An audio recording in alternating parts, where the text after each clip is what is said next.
2024年8月29日下午7点钟。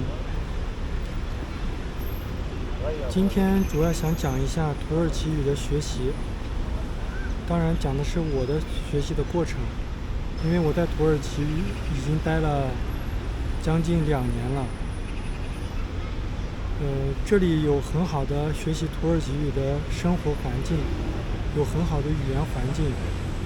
我特别害怕，在我回到中国以后，人家问我你土耳其语怎么样？结果我回答说我一点都不会。这就是我学习土耳其语的一个原因之一。第二个原因呢，就是我想增加自己身上的一些核心的竞争力，因为土耳其语它是一种语言，它是一个特别有用的工具。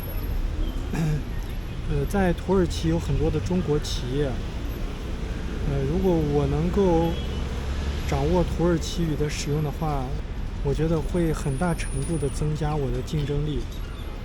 这样如果我以后想要跟一些国内的企业合作，我就特别有优势，因为语言是一个特别显性的一个竞争优势。你如果会，那就是会；如果不会呢，那就是不会。语言对于一个人的竞争力来说是特别大的加分项。就像英语一样，我在土耳其学土耳其语呢，现在是达到了 A2 级。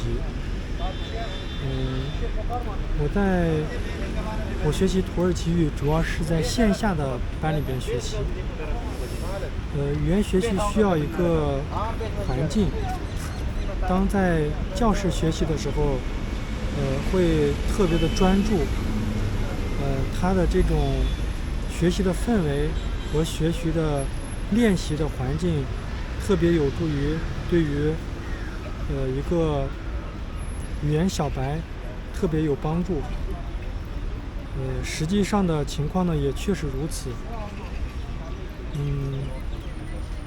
A1 和 A2 级别呢，分别都是5周，也就是说我总共学习了10周的时间。A1 主要学习的就是一些常规的语法， A2 呢会增加一些时态。我在学习土耳其语的过程中呢，碰到的老师都特别好。其中有的老师呢会特别善于让我们记笔记，就是老师的笔记写得特别规范。有的老师呢会特别容易和学生打成一片，会经常带着我们去不同的地方玩。下课以后会带着我们去一些有名的景点玩，会带着我们体验土耳其的早餐文化。然后有的老师呢，就是上课的时候就特别的对于我特别关照。所以整体的学习的感觉特别好。上午的那个视频是我在 A2 考试结束以后，在教室等成绩的片刻，做了一个简单的记录。2024年8月29日，现在我们的土耳其语课结束了，上了有40天，从7月22号到8月29号，今天是考试结束的最后一天。这个是我的笔记本。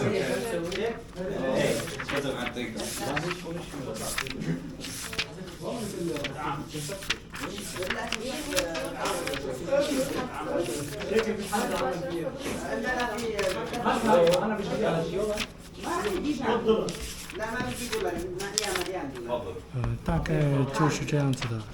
但是我发现在学习语言的时候有一个奇怪的现象，我们班有一些同学口语交流很好，但是在读课文的时候就结结巴巴的，也不知道是为什么，很奇怪。我在课堂里边又简单的记录一些内容，随后之后再总结。学习语言的过程，在某种程度上，增加了我对于生命的体验的一个深度和广度。因为学习的过程需要特别的专注，然后还要写作业，需要回答老师的问题，需要和同学之间进行语言的练习。然后呢，也会在课下会和同学做一些其他方面的一些交流，比如说文化的交流，比如说信仰的交流。今天就和同学聊到了关于信仰的问题。当然，不同的信仰呢，肯定会产生一些观念的碰撞。我的同学大多数都是穆斯林，他们信仰伊斯兰教。他问我的信仰呢，我就会告诉他们我是无神论者，但是呢，我信仰道教。实际上大多数的中国人和我的情况都是相似的，都是讲究阴阳平衡，讲究天人合一。如果说中国人没有信仰，其实是不对的。中国人是特别有信仰的，不光有信仰，还特别讲究伦理道德。因为我们的传统文化已经把这些伦理道德已经植根到了我们的灵魂深处。在学习语言的过程中，偶尔发生的这种观念的碰撞，其实是一种特别美好的人生体验。也会增加人的思想的成熟，同时生活中也会出现很多学以致用的精彩瞬间。有时候会去逛菜市场，有时候去坐公交车，在不经意间就会发现这些曾经陌生的词，现在突然认识了，知道它的意思了。这种瞬间就特别美妙。也是因为这个原因，也增加了我继续学习土耳其语的这一个想法。或许会利用晚上的时间来继续学习土耳其语，争取能达到听力 B2 级别，然后口语交流 A2 级别。也不要贪多。好了，我的语言总结就到这里，再见。